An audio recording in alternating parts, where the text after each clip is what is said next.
And welcome back to the Off the Clock Show with your host, Shawn Gervais from OrbisX and Marty Hill from hyperClean Products, as well as the Pints and Polishing podcast, which you absolutely must check out in addition to this podcast, because there aren't very many good podcasts online.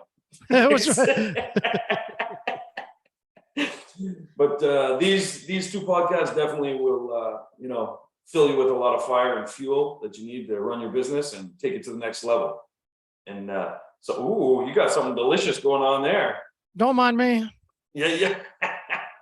Look at the size of that thing. You need 3 hands to hold that. This ain't just a tip yet. Hold on. Just the tip. Yeah, absolutely. Oh, yes. And you're joined today by the original Just a Tip segment series and the creators of Just a Tip. This is not a photocopy or digital bullshit. It's what I've seen from other people. Sorry, I am unable to comment on that. However, that being said, that looks fucking delicious. What are we eating? We're eating picanha. Oh, are you serious? Yeah, I saved some. Yeah, I saved some just for this moment, man. Oh my God. That was delicious. So I've got right there we go. Beautiful. Oh yeah.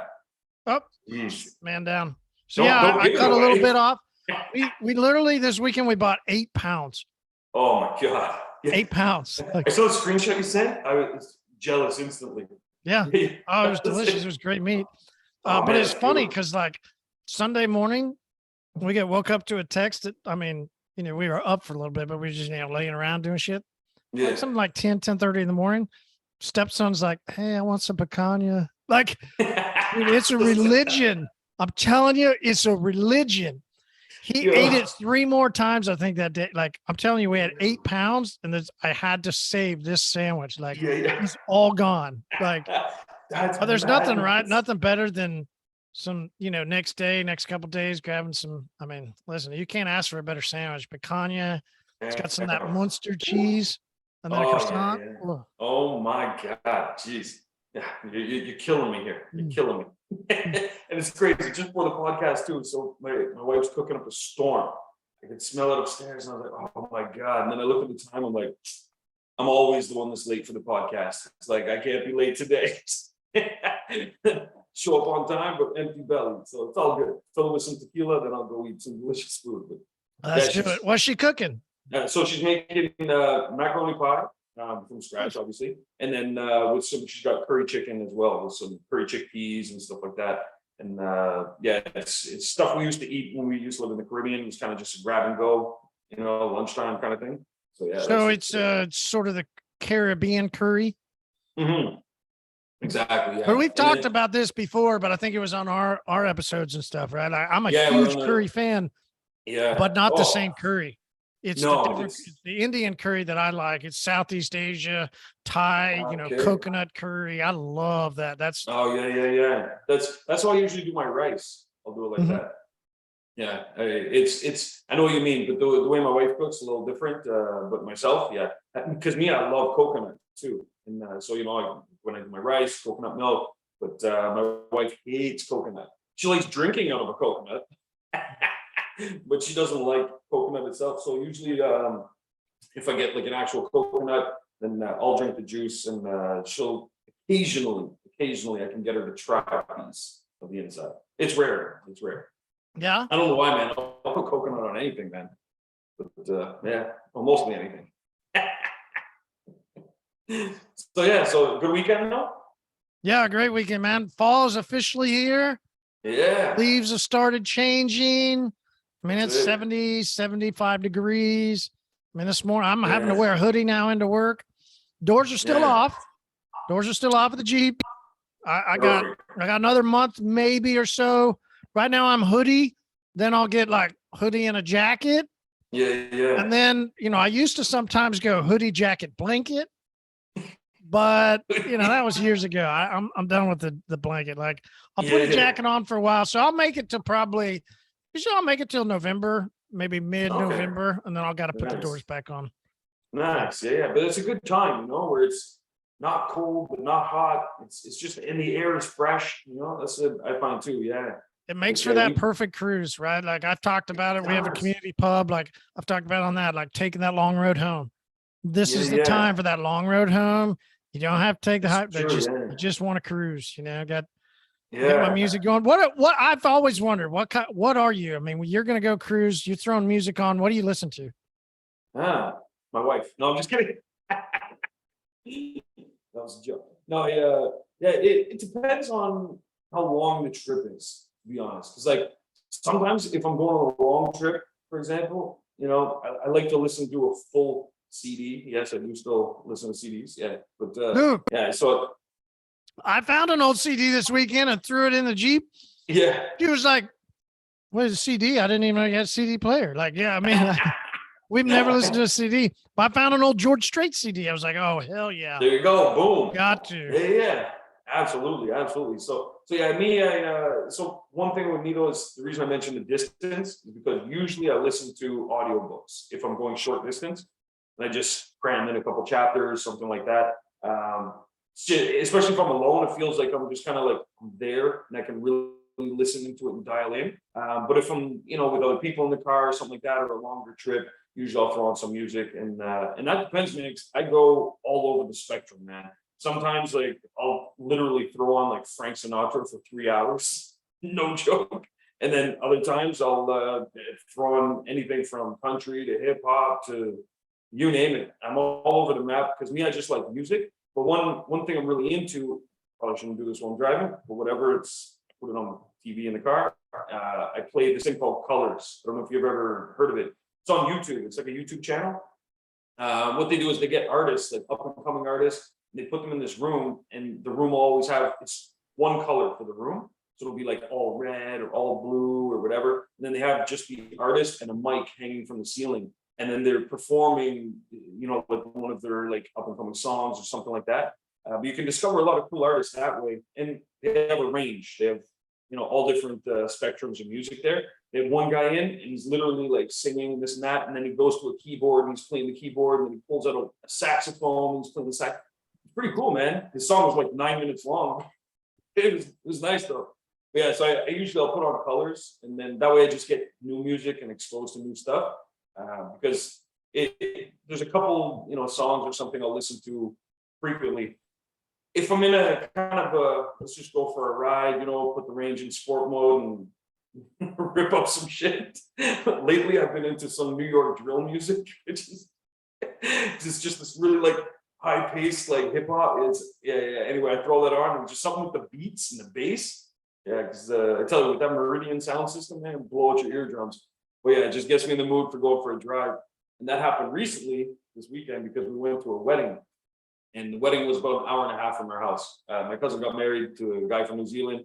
They all flew down. It was pretty cool. It was at my uncle's farm. They had alpacas and all kinds of shit. So it was pretty cool being outside with these animals just like walking around. There's this wedding, and they're a fun bunch, man. I wasn't sure how the New Zealanders, if they were going to be like uptight or maybe they'd be loosey goosey. I didn't know, but anyway, so going up the drive there, everyone was awake, so I drove kind of just normal. On the way back though, when we left, it was like 2 a.m. and I was like, fuck man, we're in the middle of the country, there's nowhere else, let's go. So yeah, throwing some music and just gave it. But yeah, the wedding was cool, but man, they ended up being like party animals. We had a blast, man. They kept apologizing at first. They were in their speeches, they're like, cussing the whole time. And then all of us, we were just like, yeah, fuck it. Like we just went with it. So they loosened up even more. It's fun, man. We look back and we're trying to get my cousin to come up, and she had to go sit at the head table, and she's over there vaping like that CBD shit with all her bridesmaids. We're like, Lindsay, fuck, man, we're all waiting here. Let's go. Yeah. Anyway, it was a good time, man. Good time, dude. You got to free up, man. Yeah, sounds like it. Yeah, so it was a good weekend though. Yeah, but now she's married. She's my first cousin. Yeah, she was the last one, I think. Oh no, Chris is still. Yeah, my cousin Chris. He grew his hair out. It looks like Jason Momoa. This guy's always like the ladies' man though. My sister's wedding. Anyway, that's a story. I don't even think it's too off the clock for off the clock. I'll tell you about that later. So, anyways, man, you seen any fun posts lately, or? Yeah. One from Joey C. Love. Oh yeah. He's been around, hopping here and there for many, many years. Listen, he's one of our episodes. I like the guy. I think he's super funny. I remember that He episode actually. I was on. Do what? I was on that episode. You had like a group thing where you were asking questions and stuff. Oh yeah, that's right. Yeah. I was on that. Yeah. Cool. Right on, man. It's a meme that he posted. It's from was it Orange County Choppers? Those guys that build stuff, right? Isn't that who it is? Oh yeah. And it's like, you've been polishing that turd for 3 days. It's like, my name is on that Civic. And then it's not. The bank owns the car, not the customer. Right? Sounds right, like perfect. Love it.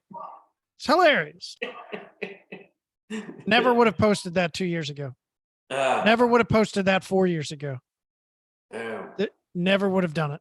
Not in that group. Detailing for Money was all about multi-level corrections, multi-level coatings, big tickets. It is about polishing for 4 days. That's what they did. So I find it extremely ironic how the tides have changed. And which is what we had said years and years ago. The tides are going to change. This is not sustainable. People love the word scale. I love the word sustain. I think people need to think about sustaining themselves through business before they can think about scaling. Just sustain yourself through a couple years, sustain yourself through a recession, sustain yourself from this quote unquote working for years and then thinking you're burnt out. Like, why don't you figure out how to sustain yourself? It's true. Consistency and staying power. Yeah, it is. Like, it really is. You're absolutely right. Because like I said, I love the guy. It's not about him making this post. It has nothing to do with him. It's about the overall tide, right? It's the overall in that group, the overall industry. Like years ago, it had been laughed at, of the room. Not now. Now, yeah, man, yeah. Celebrated. Yeah. And it's true. And it is nice to see that evolution though, because things do need to change. And part of sustaining yourself is changing these things in your business and paying attention to them. If you keep doing, like, sustaining doesn't always mean doing the same shit, So if you're doing something and it's not necessarily working, your business might not sustain. So sometimes sustaining is changing things for the better for your business. You can call what we call it navigating. You're literally navigating through it. You don't have to change. You just have to navigate your course. You just going down a river, it's going to be rocks. You got to navigate through them. Go around them navigate. Exactly. Yeah. And that's sustaining on the journey. That's what it's about. So the other one that I thought was funny, and it kind of ties into it, is people are doing ceramics in my area for $299. I'm priced at $13.99, and lots of people think I'm overpriced. If a lot of people think you're overpriced, then this could be a borderline just a tip part. I could pull a Shawn and do it 2 tips, right? Like, I'm gonna double tip this one. Double tip. If people think you're overpriced, then what are you, Shawn? Come on, that's easy, right? You're overpriced. You're overpriced. Hey, a lot of people think I'm overpriced. Everybody else doing $299. Everybody else think I'm overpriced. 100%. See, on that note, I always find it funny when people are like, yeah, well, I still get customers. I'm doing, $20,000 a month. And it's like, okay, great. But the customers that don't call you, they never reach out to let you know, hey, I didn't call you because you were overpriced. They just don't call you. So you might be doing 20 and you're like, yo, this is amazing. And maybe that's all you need. That's great. But you might be missing out on 80 or 100. You know what I mean? So adjusting your prices and playing with them is something that I always encourage people to do. Yesterday we recorded an episode on the Pines Polish podcast with Nick about, with the economy the way it's headed, what's going on. Should detailers lower their price? It's a question that's got to be asked. When things were up high with inflation, if you didn't raise your prices, then for instance, we used an illustration out of Phoenix. They've experienced 15% inflation. So if you didn't raise your prices by 15%, let's say you didn't raise them at all, you actually are down 30% because You've lost 15 and you should have raised 15. So exactly. You're really far behind. So, we just love the question because so many people ask it, right? What should I charge? So I love posts like this because it is. I mean, maybe you should then offer a hyperClean Uno and install it for $2.99 and be done in an hour. Yeah. What? Wash clay Uno, be done in an hour and a half max. I mean, how many of those you get done a day? I bet you can do a lot more customers. Like it just, there's no right or wrong answer. The only answer really is if you're saying a lot of people are telling you you're overpriced, then you're overpriced. You're overpriced. Yeah. Like it just is what it is. Everyone's telling you that. It doesn't mean that you're bad business. It doesn't mean you go, well, I do all this, and I do. Okay. Maybe pick a different package, offer something at a different rate that might meet the industry in your local area, maybe in that $4.99, $5.99.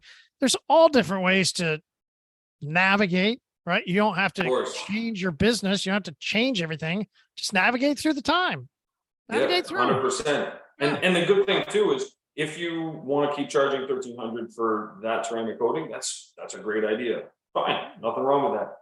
But if there's other places that are offering alternatives that are drastically lower than yours, then it might be a good idea to add that in so that now you've covered both bases. I think that would be the smart approach.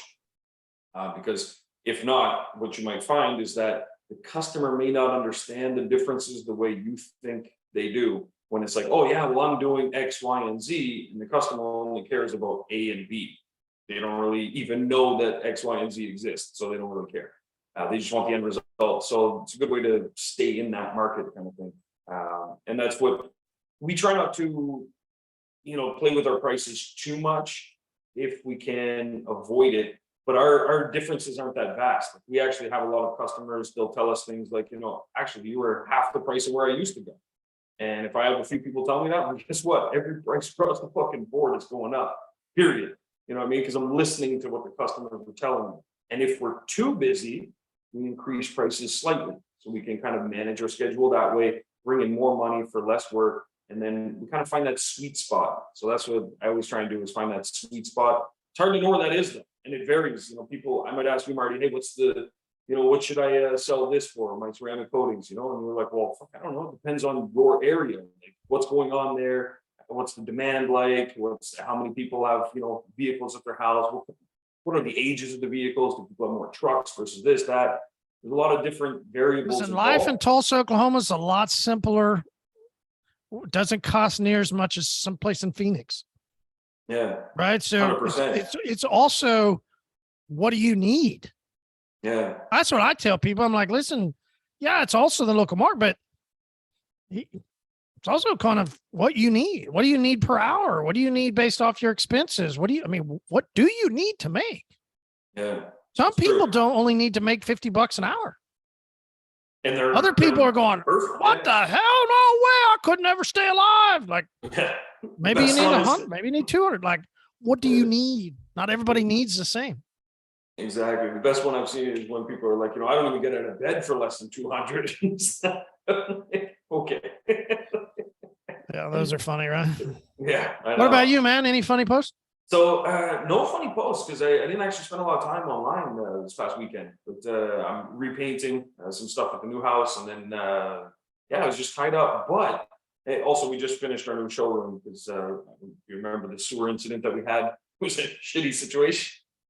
But anyway, we rebuilt our showroom, which is awesome. We're printing up some stuff to put in. But I don't have any funny posts per se, but I did make a post about it. And I posted some stuff that we're putting up in our showroom. So I posted the new photos of the showroom. And then I said, here's why we're doing certain things.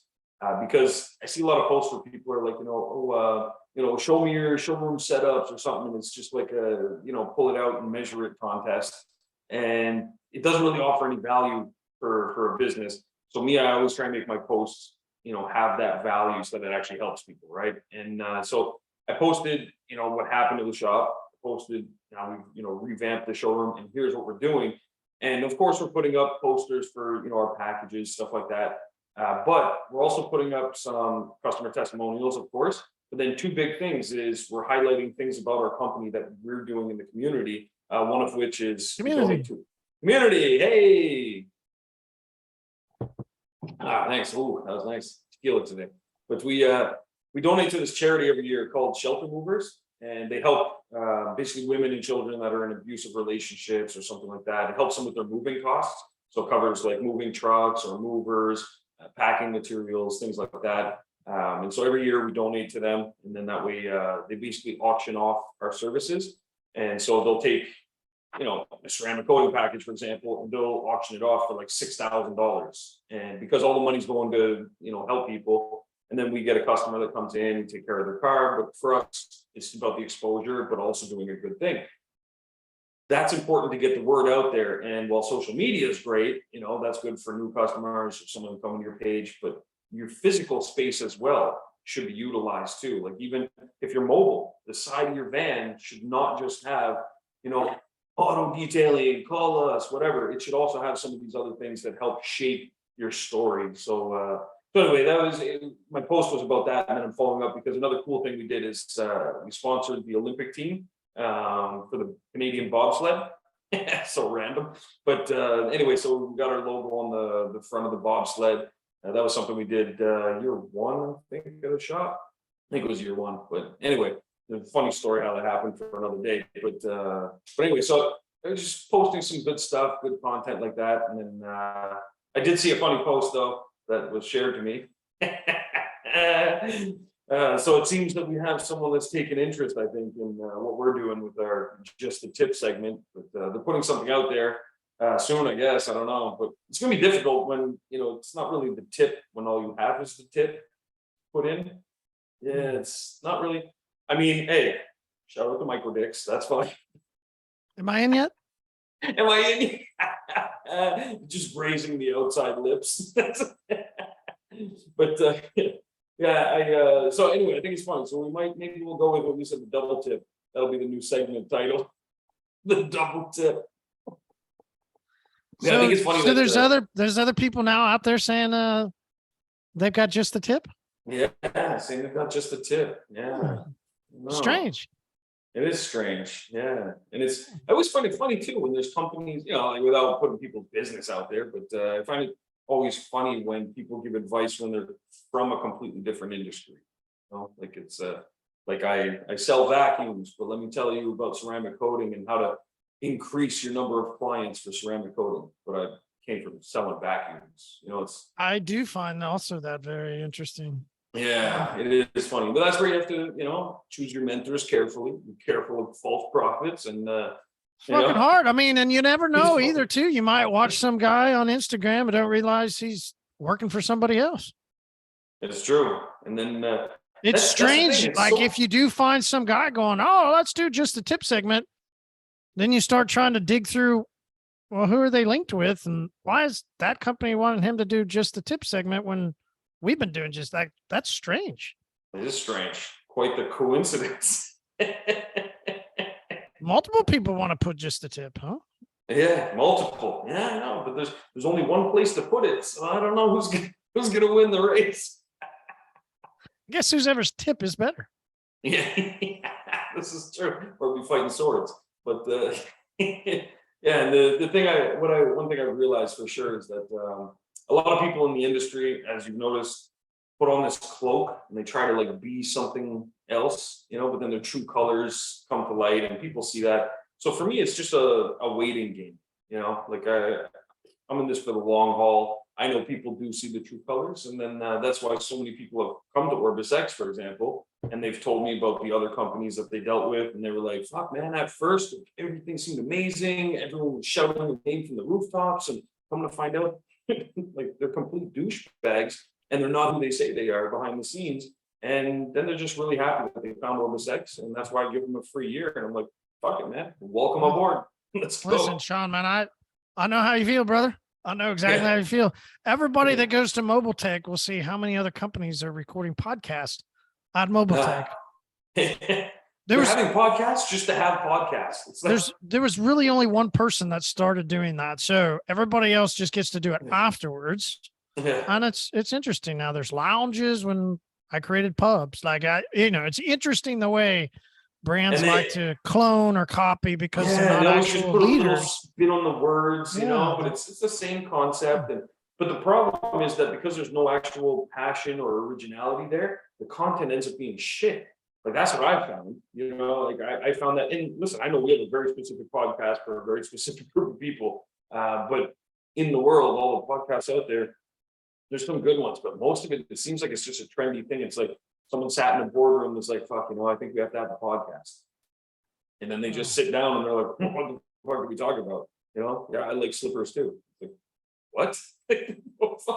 It's just nonsense. And so it's that's where like through this podcast, we find some publishing podcasts as well. Like the goal is to put out real value content, things that people can execute and put into works. And that's what's great is that we both see the post where someone will post something, they're like, listen to the podcast last week, great idea. The guy went and got some shit printed, put it on the side of his van, he's like, let's go. And then he's actually putting this stuff into practice. And that's what's really cool about this podcast, and pretty cool being the originators of Just the Tip. So any other tip that follows. But yeah, and I've seen that too. So mobile tech is something I definitely want to come through for. So definitely, then I'll get to see the birthplace of the original podcaster. Here we go. You were putting out proper content back then, and so it's. But yeah, it's funny to see them copying now. Because I've seen it too. Like even with you've got your podcast, and I've seen other podcasts that seem like they're like spin-offs, and I'm like, wow. There's even people that try and take the word community. They try and take things of it. Yeah, it's just crazy, man. It's like just make your own shit, make your own thing. It is what it is. It is what it is. So, do you have a tip for today? I do have a tip. Ooh, I do. All right. And it's just a tip with a wink, wink. No winking here. Yeah, I know the guys podcast. No winking just here. Just a tip, wink. My tip comes from, and I've had it down for a little bit to talk about, and I never really figured out when I wanted to do it. And it comes from a couple different billboards that I'd seen. One was actually from my summer vacation when we're leaving up out of the ocean area, coming back, unfortunately, into the Midwest, Oklahoma, and it's towards the border of Alabama. And it's a seafood place that says, seafood packed to travel, last stop. All right. Yeah, I mean that sounds like a great thing to let us know, right? If you need seafood, and at the right time. Yeah, if you need seafood, okay, so bingo, right? Because if you need seafood and you're leaving, and this is the last one, should you see the sign as you're driving past it, or should you have seen that sign previously? I didn't see it till I was right up on it. I missed the exit. It was already passed. So you're telling me as I'm leaving that you were the last place to get packed seafood. And now I'm gone. Yeah. So the timing on that one, it wasn't one of those like 3 miles ahead or one of those kind of signs. Oh shit. You're gone. Now you have to do a U-turn. And I just look at content that's put out, whether it's taking photos or whatever, right? Like what a lot of detailers will do to put out information, it's kind of a little late sometimes, and it's irrelevant. It doesn't make sense for that moment. Illustrations could be all over the place, right? Like you could be talking to a local area, such we talked about earlier. There's people that are $2.99, and that's the local market. You could be advertising and talking about something that was relevant years ago inside of where the economy was, inside of where the industry was, but the mainstream of it's all moved away. Right? We saw this where let's flip it back a different way. Years ago, when a lot of the old schooler, more the older crowd, you saw this heavily through all the brands that never adapted into ceramic coating. Just if guys can think about it, if you've been in business longer than 5 years, You can remember how many people didn't do ceramic coatings. And then even in 19 and 20, finally some brands started to get into coatings in 2020 when the big boom happened. And it's like, what is there nobody that thinks I got to get into stuff before and start working through and figuring things and get like, I've always been an early adapter to whatever's going on. And then I want to make sure I market and talk to people about relevant things, not the things that are too late, like stuff that doesn't make sense anymore. So yeah, that was, that's one thing I find, like I agree, like with your product that you've just launched, the ceramic snow one, I find that that's a similar type thing where there's these kind of like products that can kind of do two things at once, and they can, speed up your process, but like that's an evolution of other products, right? And so paying attention to these kinds of things, every time I talk to you, one of the things I always ask about is like, what new products do you have? What's out there? What's this and that? Because you got to have your timing right. You have to, check and be ahead of the curve and so on and so forth. In regards to that kind of a post, I think that's something with advertising that I think a lot of people miss the mark, is that a lot of it is about timing. It's not just having, I sell for this price and it's perfect, but maybe people's wallets are lighter nowadays, or maybe that particular method or that particular product you're using, isn't what people are looking for anymore. So being able to adapt and being there at the right time is when you're going to get that sale. And I think that your marketing needs to adjust for that.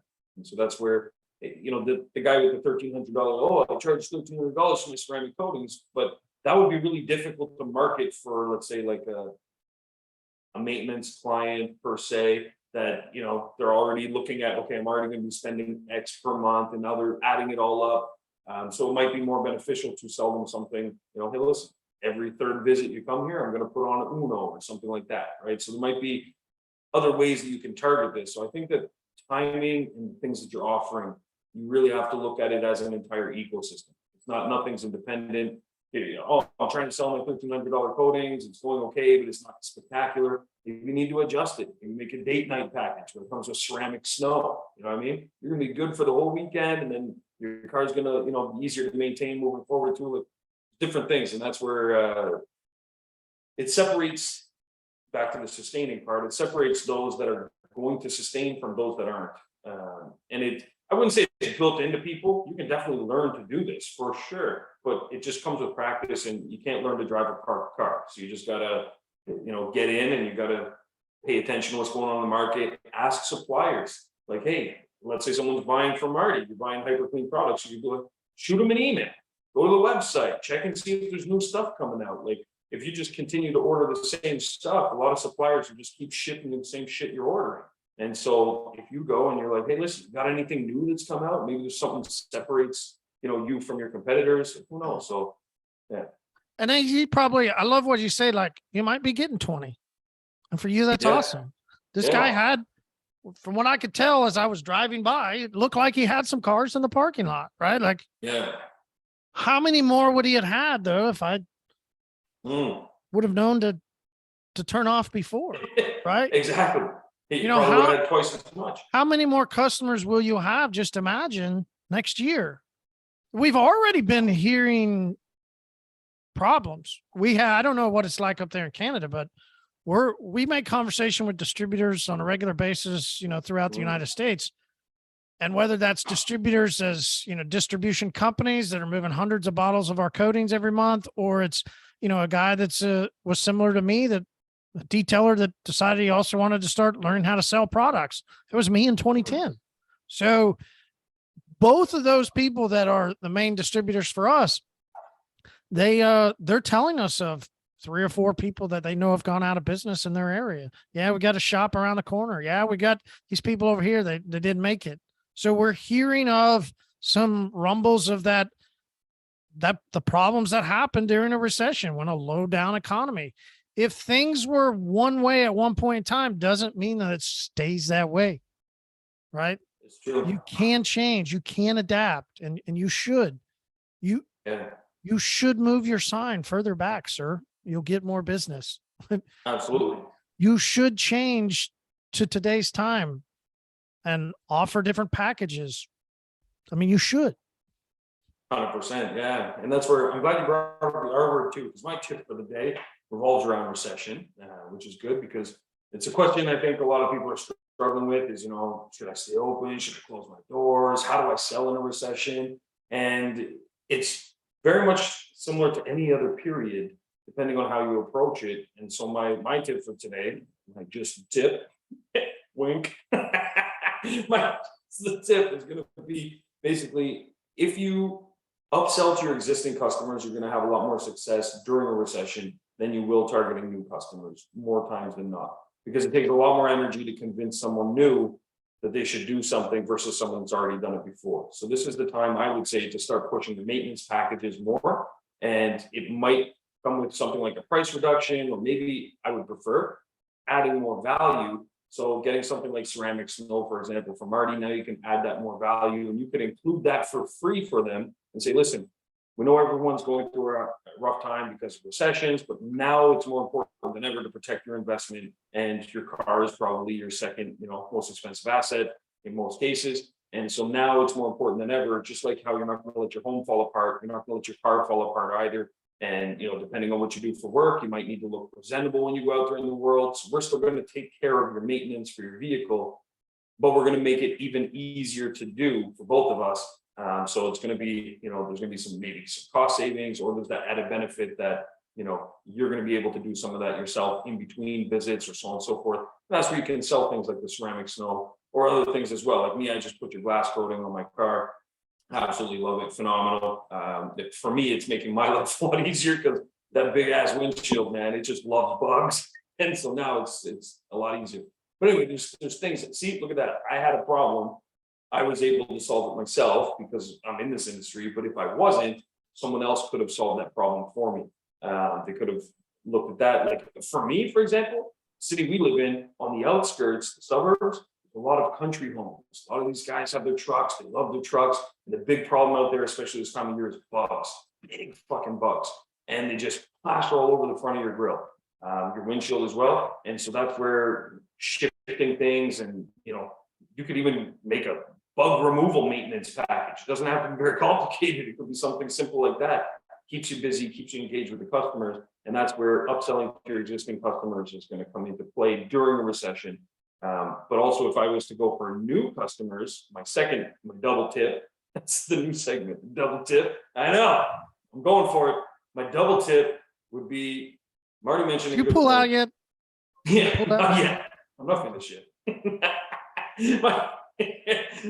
You'll know when I'm done. So Marty mentioned that a lot of people are closing their doors or having a hard time. And this is very much a reality for a lot of business owners out there. But this is also a golden opportunity for business owners that can navigate these troubled waters, and they can reach out to some people in your area that maybe you've noticed a decrease in the number of people going to a certain business, or you saw they stopped doing their Google ads. Maybe they don't have the budget for it. That's a good time to reach out and be like, hey man, listen, detailer to detailer, we know times are tough out there. Maybe we could join forces on something. Maybe if you are looking to close up shop, we're looking to acquire your clients. There's opportunities out there during a recession. Please believe a lot of people make money during recessions. Absolutely. Oh yeah, that's definitely Huge. You could go look at any article that talks about any bad time. You could go back to the Great Depression. There's always people that fail, right? That's why it's called a depression and a recession. The majority of people are failing. Yeah. But what do we know? Hard times make what? Hard men. Absolutely. Hard men are the ones that began to climb up, and it's the hard men that come out of recessions. Dude, I'm excited. I've been talking about being ready for this moment for years. Yeah. Because I if you plan for it, you already know your streamline, you already know your cost, you know that there's massive opportunity out there as others falter. And yes, there's a chance that you can take your business and make massive jumps, massive, because you can get acquired, like you said, acquire customers, you can acquire other companies, you can literally just acquire people based off of all the other people starting to go out of business because you kept your head down. You offered great rates. You offered great value. You offered what people need. You weren't worried about what other people said. And you just took care of your customers. Yeah, absolutely. Suddenly these other people are in trouble. You can buy a customer base for $1,000, for $10,000, for whatever. And now you just doubled your business, tripled your Overnight, business. just I like mean, that. you can literally double and triple in these times. Like you really can't make big, giant leaps. So that's what we're counting on. Listen, starting this out of Tulsa, Oklahoma, and in 2010, starting out of my garage, like I've waited for these times to where as the industry grew and as everything grew, I got to take an opportunity to grow with the industry. But I know as a small company, when the tougher times come, if I can be lean, we can massively take bigger leaps, and we already are. I mean, like I said, how do we know all these people are because we're getting all these distributors, we got all these other people starting to come into our fold. They know, as you know, and what other people know, like, yeah, we're heading so Yeah, dude, we're ready. We're excited about these times. We're excited about seeing the big mistakes from other companies. We've already seen major brand deals where people been working for this brand. And now they're switching over to this brand. We've seen people leave companies. It's happening. The times are changing. So are you going to navigate? You going to navigate? Oh yeah. You better paddle that. Fucking paddle. Better climb. Better climb. 100%. Yeah. And because we're due for one too. I think our last one was 14 years ago or some shit. We're due for a recession. But recessions are good depending on how you look at it. For me, they're opportunities. For me, they also help. It's kind of like when it rains and it cleans out your garden, like all the mess the squirrels made, takes away all the bullshit. And so that's where you see a lot of the companies that, forget those posts where it's like, oh, the guy down the road from me is charging $20 for a full inside and out. Don't worry about it. It's gonna get wiped out by the economy. Don't worry about it. Like just keep doing what you're doing, But keeping your head on, it's not just doing it right. Like I said, man, staying into your business, making sure your customers are taken care of. Your customers are going to change. Customers change are going to need. That's the one thing that I remember that I did a really great job at is understanding that my customer, because a lot of our, oil and gas here, a lot of my customers, oil and gas goes up and down. When gas is down, dude, they're broke. You got to take care of them. When gas is up, they're happy and they're paying extra. So it's true. Yeah. For me, it's a navigation, right? It's understanding and navigating. Well, you know what's funny about that? So something interesting happened for us actually at our shop. So we keep track, because OrbisX keeps track of our genders for the people that come in, all our customers. And it does it automatically. We don't have to assign, like this person's that or whatever. And so the AI determines basically the genders of the people. And what we've noticed is a shift actually. We started getting more and more female clients. And we weren't sure why, but we had to adjust our marketing or upsell, stuff like that. Because the females, if we approach them, the same way we did with our male clients, it almost came across as like too aggressive or like this and that. And sometimes they were like, oh, I can't make that kind of decision without my husband here, whatever, like different things like that. So we had to adjust our approach, and so we went with different things like, oh, most of the wives that come in here, their husbands actually, they like when they get this done or that done, or, is your husband available? It's around lunchtime. Could you give him a ring? Because I bet you, at 100,000 miles, we usually recommend doing an engine cleaning, stuff like that. It's just stupid little things we've adjusted because it shifted to females. And I know that might sound like a weird thing, but we've just been testing different stuff to see how it works. Because the shift was not super dramatic, but it was about 14% of a shift. And we asked them, we're just doing a study. We're getting more, like women coming into the shop, like what's going on. And most of them are telling us that with things that are going on right now, there's not as much like full-time work available for some of their husbands. So they're taking 2 jobs. So they're not able to do a lot of this errands and running around. So the wife's coming in, she's got the kids with her. So a big thing that we've started upselling even more is, what the hell do we call it now? It's basically it's internally, we call it the soccer mom package. Can't remember what we called it for them, but it's basically like, making sure the car is fully sanitized. It's clean for the family. You can go to your soccer practice and not be embarrassed with the other moms and all this kind of stuff. It's that kind of approach. But we've had a lot of luck with, and this is why I needed that palette from you. We've had a lot of luck with the lower year ceramic coatings, because they're not as concerned. They're not the head of their household in most cases. They're not as concerned with the longevity planning. They're like, okay, it would be easier if my life was easier for the next few months. So you know what? Slap on some Uno, let's go. So that's what we've seen, and we adjusted our sales for it during this recession that's causing all these external factors to change, like our demographics of our customer, who's coming in, their ages, their family dynamic. You know, husband's now working 2 jobs. He doesn't have time to wash and maintain the car. Well, listen, I tell you what, man, I know what you want more than anything is more time with your husband and your family.